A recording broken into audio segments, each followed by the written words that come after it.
Ačiū labai. Sveikinimai, tai visi, aš manau, jau prasmingiausiai nuskambėjo ir kartotis nebandysiu. Sveikinimai visiems ir labai pirmiausia organizatoriam padėkos. Organizatoriai kvietė ir prašė pasakyti keletą žodžių apie kalbą, nes kodėl? Baltų vienybės diena baltų vienybės. Kas labiausiai vienyje baltų? Mes žinom šiandien dvi tautas - lietuviai, latviai. Rusai išnyko.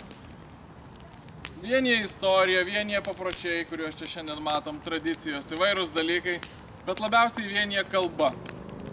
Dvi kalbos šitos šeimos likusios ir kovoja už išlikimą, sakyčiau, skirtingais būdais. Ir jeigu pažvelgtume į tai, kaip pastaraisiais metais sekasi kalbai, lietuvių kalbai išlikti, sakyčiau, kad sekasi blogiau negu latvių kalbai. Latvija kalba rūpinasi labiau, o lietuvių kalba šiuo metu išgyvena labai sunkius laikus. Ir aš visai suprantu, kad taip gal iš šalies neatrodo.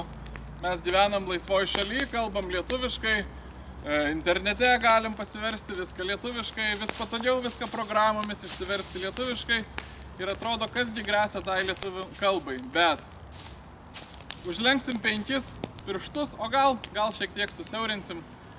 Kas įvyko per pastaruosius keletą metų, per 4 metus? Kadangi rinkimų laikotarpis stengsiuosi neminėti jokių partijų pavardžių, bet jūs, manau, ir taip žinot, apsiskaitę, suprasit, apie ką kalbam. Virš 10 metų vyko reikalavimai ir pastangos, kad Lietuvos piliečiai pasuose rašytų nevalstybinę kalbą. Per pastaruosius 4 metus tai buvo pasiekta įteisinta, dabar jau galima rašyti pasuose nevalstybinę kalbą. Per visus tuos 10 metų, kai šita kova vyko, buvo kartojama, kad tuo jį ir baigsis, kad jeigu bus tik leista, tai ir reikalavimai pasibaigs. Kai tik įteisino, prasidėjo naujas reikalavimas, kad reikia įvesti berods apie 150 ženklų, kokie tik tai egzistuoja lotyniško pagrindo kalbose, vadinamieji diakritiniai ženklai.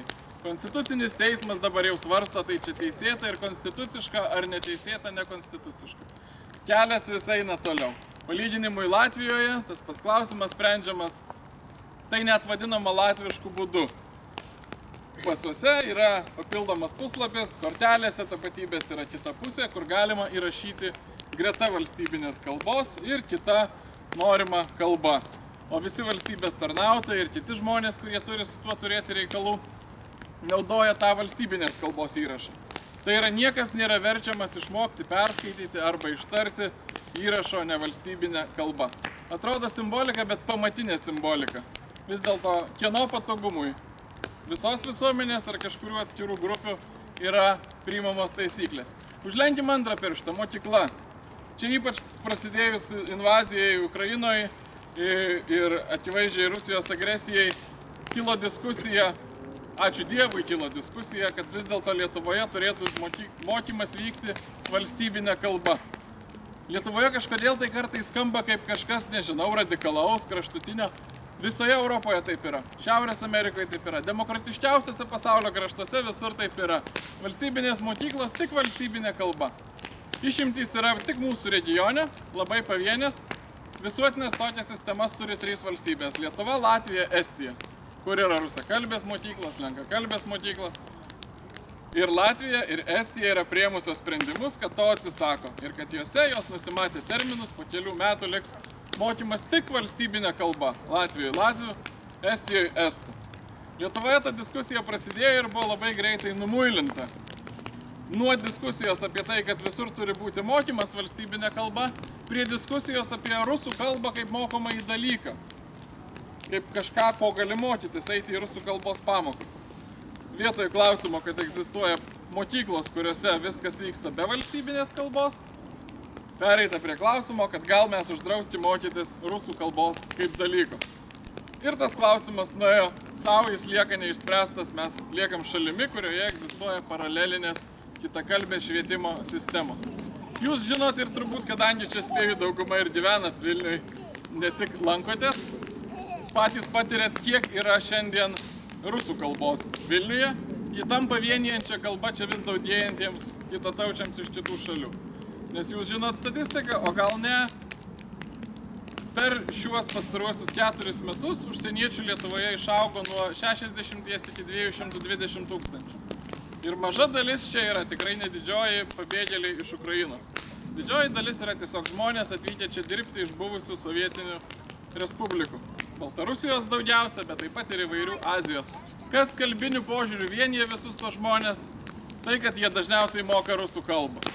Ir Vilniuje, bet ne tik Vilniuje, rusų kalba po truputį tampa ta kalba, kuria tiesiog gali tikėti susikalbėti. Ir labai dažnas atgarsis, ar žmogus būtų iš Kirgizijos, ar žmogus būtų iš Baltarusijos, ką man ta lietuvių kalba, jeigu aš galiu susikalbėti čia rusiškai. Tai lydi įstatymas, kasmet yra atidedamas reikalavimas Lietuvoje išmokti bent tam tikru lygiu valstybinę kalbą, kad galėtum čia dirbti. Reikalavimas buvo vėlgi normalus, europietiškas reikalavimas išmokti to per metus. Po to buvo padaryta, kad per 2 metus, dabar padaryta, kad per 3 metus. Ir kas seka, tai jau gali suprasti, kad gero kitąmet laukia, kad ir per 4 metus. Nes tiesiog yra kažkaip nesmagu, nekorektiška, negražu pareikalauti, kad šalyje būtų jos valstybinė kalba kalbama. Labai simboliškas pavyzdys čia buvo, nežinau, ar patys Pilaitiščiai žinot, Pilaitės Rimi buvo parduotuvė, apie kurią rašė įvairios žiniasklaidos priemonės, Lietuvos rytas, Delfi, kitos, kaip apie parduotuvę, kurioje buvo skelbimas. Prašome šiame skyriuje ar šioje parduotuvėje kalbėti rusų, ukrainiečių kalbomis. Ukrainiečių visi suprantam parašyta tiesiog dėl to, kad gražiai atrodytų. Mažas šansas, kad kas nors susikalbės ukrainiečių kalba. Didelis šansas, kad susikalbės rusų. Kitaip sakant, kvietimas visada yra susikalbėti rusų kalba. 4 dalykas čia labai tiesiogiai susijęs. Tos institucijos ir žmonės, kurių pareiga yra rūpintis ir ginti lietuvių kalbą. Lietuvių kalbos komisija, lietuvių kalbos inspektorius. Lietuvių kalbos komisija nuolatos grasinama uždaryti, sujungti, dar kaip nors padaryti, kad ji nebetrukdytų. Paskutinis toks bandymas buvo Seimo pirmininkės registruotas siūlymas praėjusių metų pabaigoje. Sujungti 4 institucijas, kalbos komisiją, etninės kultūros globos taryba, labai aktualu čia šiandien, ir dar 2, vieną ten labai aptakiai pavadinta ir joje ištirpdyti tuos klausimus. Kol kas neišdrįsta to padaryti, gal dėl to, kad rinkiminiai metai. Bet kitą jūs turbūt irgi girdėjot garsiau. Kalbos inspektorius yra tas žmogus, kuris viešumoje iškėlė klausimą, kad mes kiekvienais metais atidedam reikalavimą Lietuvoje kalbėti lietuviškai ir jam buvo pradėta grasinti atleidimais. Kartą, kitą, trečią, jis visus kartus atsilaikė ir jis vis dar dirba, nesenai įvyko konkursas į tas pačias pareigas, jis laimėjo tą konkursą, objektyvūs kriterijai, politikai neskiria šitų pareigūnų, jis tiesiog laimėjo konkursą, pasidžiaugė tuo, kad laimėjo, kultūros ministras pasakė viešai, neskubėkit džiaugtis, dar reikia mano parašo. Suprask, nepaisant to, kad laimėjo objektyvų konkursą, aš dar gal galiu tau neleisti dirbti. Yra nuolatinis spaudimas, kad tie, kas atsakingi už tai, kad valstybinė kalba būtų vartojama, saugoma, stiprinama, nedirbtų savo darbo. Ir 5 momentas, kadangi, kaip minėta, rinkiminiai metai, pastaruoju metu prasidėjo Seime įvairūs tokie judesiai ir projektai, kurie tarsi rodytų, kad gal sprendžiami šitie klausimai. Bet tai yra fasadiniai sprendimai. Daugiau negu prieš metus buvo užregistruotas reikalavimas, kad pavežėjai, pavyzdžiui, tikrai dažniausiai žmonių sutinkamas momentas, pavežėjai, Uber, Bolt ir visi kiti turėtų kalbėti valstybinę kalbą bent minimaliu lygiu. Tas projektas buvo marinuojamas daugiau negu metus, visai nesenai buvo už jį subalsuota. Jis dar nepriimtas, bet judesys prieš rinkimus.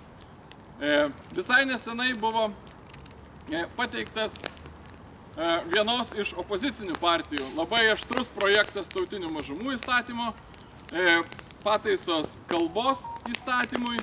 Visa tai buvo atmesta ir pavaizduota kaip kova už valstybinės kalbos stiprinimą, kadangi labai aštrus projektai buvo atmesti. Bet tie, kas atmetė labai aštrius projektus, savo ruoštų teikia į tą pačią pusę, tik truputį švelnesnius. Taip pat silpninančius valstybinę kalbą, mažinančius reikalavimus, lyginant su tuo, kaip yra dabar. Daugybė žmonių už to užkibo. Link ko vedu, visa šita pastaroji kadencija, visi šitie 4 metai, karo laikotarpis, Covido laikotarpis, įvairiausių permainų laikotarpis, patyliukais to visų didelių įvykių fone buvo laikotarpis, kada buvo įvairiais būdais pabandžiau apibendrinti juos pavardinti. Siaurinamas valstybinės kalbos vartojimas, vengiama reikalavimų mokyti valstybinės kalbos, gniaužiamos visos tos institucijos ir žmonės, kurie atsakingi už tai, kad būtų saugoma valstybinė kalba, įvairiausiais kitokiais būdais, pavyzdžiui, atimant tiesiog ES skirtas milžiniškas lėšas valstybinės kalbos skaitmenizavimui. Viskas daroma, kad valstybinė kalba neklestėtų, neaugtų, nebūtų jos monopolio valstybės gyvenime. Negali dabar leistis į tai, kodėl yra taip daroma. Galbūt skirtingiems žmonėms yra skirtingi motyvai, bet yra būtent taip. Tai Baltų vienybės diena, jeigu jūs sutinkat su manim, kad kalba yra pagrindinis baltus vienijantis dalykas ir svarbiausia vis dėlto mūsų tapatybės dalis, šiandien yra tai, apie ką kviesčiau susimastyti, pagalvoti ir pastebėti kasdienybėje. Kaip yra rūpinamasi mūsų kalba ir ar bus padedama ir iš vis, ar bus leista jai išlikti. Nors kasdienybėje gal atrodo, kad viskas gerai. Toks vat sveikinimas. Ačiū.